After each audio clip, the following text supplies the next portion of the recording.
ভ্রমণ পিপাসী হিসেবে বাঙালির বরাবরই সুনাম রয়েছে। কেউ নিছক বেড়াতে, কেউ আবার সময় সুযোগ পেলেই নিয়ম করে তীর্থ ভ্রমণে বেরিয়ে পড়েন। কিন্তু অনেকেরই স্বাদ থাকলেও সাধ্যে কুলায় না।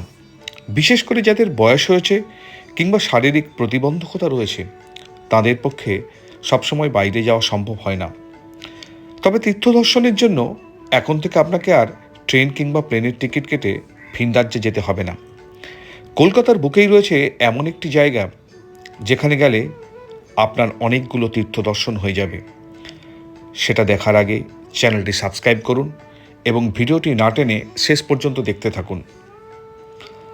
বেহালার 116 নম্বর ওয়ার্ডে চণ্ডীতলা রোডের পাশেই রয়েছে 400 বছরের পুরনো মা মঙ্গলচণ্ডীর মন্দির। বাঙালি ধনপতি সওদাগরের পত্নী কুল্লনা প্রথম মঙ্গলচণ্ডীর পূজা শুরু করেন। অনেকের বিশ্বাস, মঙ্গলচণ্ডীর পুজো করলে অর্থ লাভ হয়, অন্ধ ব্যক্তি চোখের জ্যোতি ফিরে পান, মেয়েরা সন্তান লাভ করেন। আসুন আপনাদেরকে সেই মঙ্গলচণ্ডীর মন্দির দেখাতে নিয়ে যাই। সামনে যে মন্দিরটি দেখতে পাচ্ছেন, এটি সেই মা মঙ্গলচণ্ডীর মন্দির। এখানে মা চণ্ডী দ্বিভুজা, তার হাতে রয়েছে পদ্ম, তিনি পদ্ম ফুলের উপরই আসীন। পুরাণের গল্প অনুসারে মা মঙ্গলচণ্ডী কেবল স্ত্রীলোকের দ্বারাই পূজিত হন, যদিও বেহালার মঙ্গলচণ্ডী মন্দিরে নারী পুরুষ সবাই পুজো দিতে আসেন। এই মন্দিরটি একসময় জঙ্গলে ঢাকা পড়েছিল, সেটিকে নতুন করে আবার সংস্কার করা হয়েছে। সেখানেই তৈরি হয়েছে বিভিন্ন দেবদেবীর মন্দির। ফলে এখন আর আপনাকে গ্যাটের টাকা খরচা করে তীর্থ ভ্রমণের জন্য বাইরে যাওয়া কোনো দরকারই পড়বে না। এর মধ্যে অন্যতম বৈষ্ণোদেবীর মন্দির। বৈষ্ণোদেবীর দর্শন পাওয়ার জন্য আমাদেরকে যেতে হয় জম্মুর কাটরায়।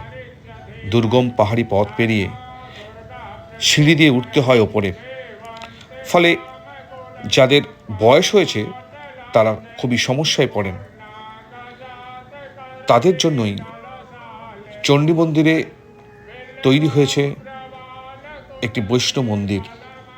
বৈষ্ণব মাতার মন্দিরে যে মূর্তিটি রয়েছে সেটি আনা হয়েছে জয়পুর থেকে।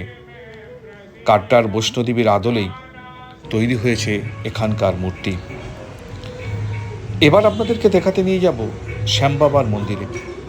স্কন্দ পুরাণ অনুসারে ভীমসেন এবং তার রাক্ষস বংশীয় স্ত্রী হিড়িম্বার সন্তান ছিলেন ঘটোৎকচ, আবার তার পুত্র ছিলেন বর্বরিক, যিনি শ্রীকৃষ্ণকে তার মস্তক দান করেছিলেন। তার প্রতিদান হিসাবে শ্রীকৃষ্ণ তাকে এই বর দিয়েছিলেন যে কলিযুগে শ্যাম রূপে তিনি পূজিত হবেন।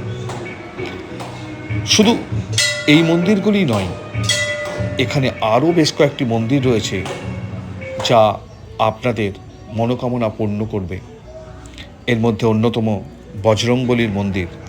এছাড়াও রয়েছে জিনমাতার মন্দির, মা শীতলা, রাধাকৃষ্ণ, জগন্নাথ এবং মহাদেবের মন্দির। বেহালার চণ্ডীতলার মঙ্গলচণ্ডী মন্দিরে মা চণ্ডী ভীষণই জাগ্রত। এখানে আসতে গেলে আপনাকে খুব বেশি কষ্ট করতে হবে না। হাওড়া কিংবা শিয়ালদা থেকে আপনি খুব সহজেই চলে আসতে পারবেন নিউ আলিপুরে। নিউ আলিপুর পেট্রোল পাম্প থেকে এই মন্দিরের দূরত্ব মাত্র 1.5 কিলোমিটার। হেঁটে সময় লাগে মাত্র 20 মিনিট। এছাড়া আপনি অটোতেও যেতে পারেন।